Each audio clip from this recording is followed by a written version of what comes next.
Muy buenos días, estimados estudiantes del Colegio Nazareo. En el día de hoy vamos a explicar cómo trabajar la segunda habilidad de comprensión lectora que corresponde a relacionar e interpretar información.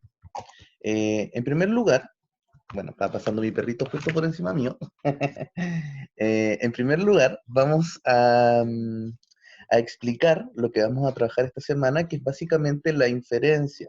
Vamos a ponernos en el rol de detectives, en el cual vamos a leer información del texto y a través de lo que leamos en el texto, vamos a inferir, vamos a deducir lo que nos quiere decir el autor con eso, ¿ya? Para esto yo les traje hoy día una lectura del sexto año, del texto de estudios de sexto año, en la página 158. Esto no quiere decir, chicos, que eh, esta actividad solo corresponde a sexto año. Yo estoy poniéndola como ejemplo, para que quede claro, ¿ya?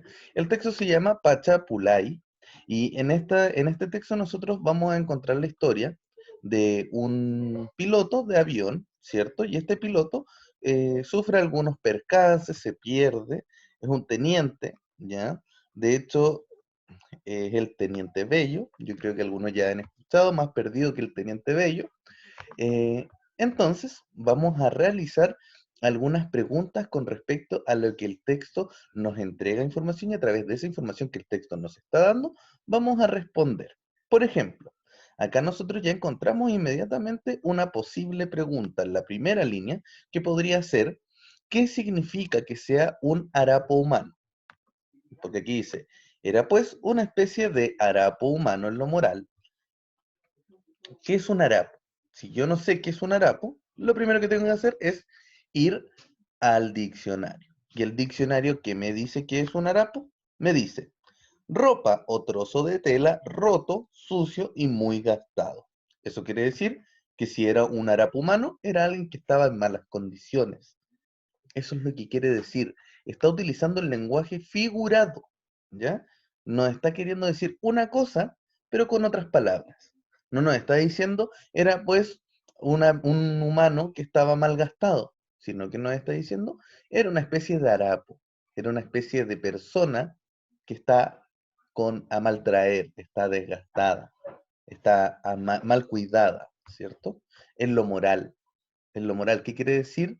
En su forma de enfrentarse a la vida, ¿cierto? Su moralidad, ¿ya? Él tenía un sentimiento bajo, un sentimiento donde se sentía mal, ¿ya? Eso es lo que quiere decir inmediatamente con harapo humano, ¿ya? Le damos una carga negativa a la palabra harapo, ¿cierto?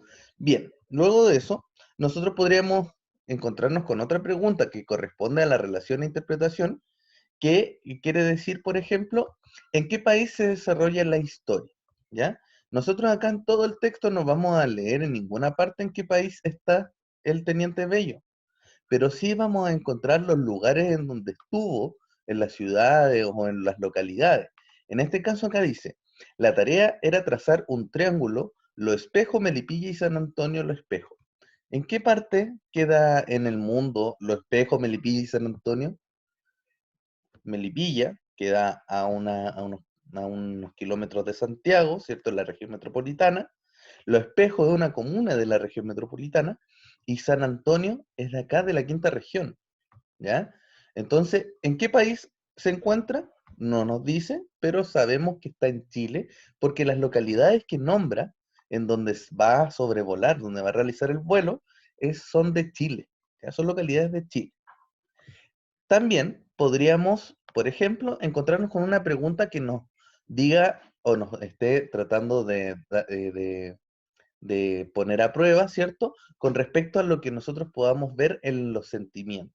Por ejemplo, ¿qué sentimientos crees que tuvo el teniente cuando se perdió y no podía ver nada? Por ejemplo, acá al final de esta página, el teniente se pierde y dice que eh, vi debajo de mí que aparecían como obscuros lomos de elefante entre la maleza, las cumbres de la cordillera de la costa. Fue un milagro que volando a ciegas de aquel modo no me estrellara contra alguna de esas moles invisibles. Y pensándolo bien en aquel momento, con aquella pena, creo que bien poco me hubiera importado. Consulté el compás. La máquina estaba enfilada directamente hacia el norte. Bien, aquí entonces está contando que está perdido. No, él no veía nada, ¿ya? Entonces directamente él nos dice que de alguna manera él tenía pena y que no le hubiera importado estrellarse. Por lo tanto, si no le hubiese importado estrellarse, ¿qué sentimiento él estaba experimentando al momento de estar perdido? Él no creo que haya tenido miedo. De alguna manera ya nos dice que tenía pena, pero ese no es el sentimiento que estaba experimentando en ese momento. Él estaba desinteresado. A él no le importaba estrellarse, ese es su sentimiento, ¿ya? Por lo tanto, esa sería una respuesta correcta, ¿ya? Otra pregunta que corresponde a esta habilidad puede ser, ¿de qué se trata el texto? Y ahí ustedes me van a responder. Se trata de la historia del Teniente Bello y cuando se perdió, por ejemplo. Sería una buena respuesta. ¿Por qué? Porque es un resumen de lo que yo leí. Eso es una pregunta de inferencia, de relación. Bien, entonces chicos, básicamente y haciendo un resumen de todo lo que hemos visto hoy día para trabajar esta semana, la habilidad que vamos a trabajar es información que no está en el texto, ¿ya? Nosotros vamos a leer el texto, vamos a ver que hay algunas pistas en el texto y a través de esas pistas nosotros vamos a responder, ¿ya? Lo que nosotros relacionamos de las pistas con la pregunta, ¿ya? Es la inferencia, es la deducción. Vamos a ser investigadores del texto. Bien, chicos, esperando que se encuentren bien también esta semana, que tengan mucho ánimo, mucha fuerza para desarrollar las actividades, dándoles un gran y fraternal abrazo y muchas bendiciones para ustedes y su familia. Me despido, que tengan una excelente semana nuevamente y nos estamos viendo la próxima semana con la siguiente habilidad. Hasta luego, chicos.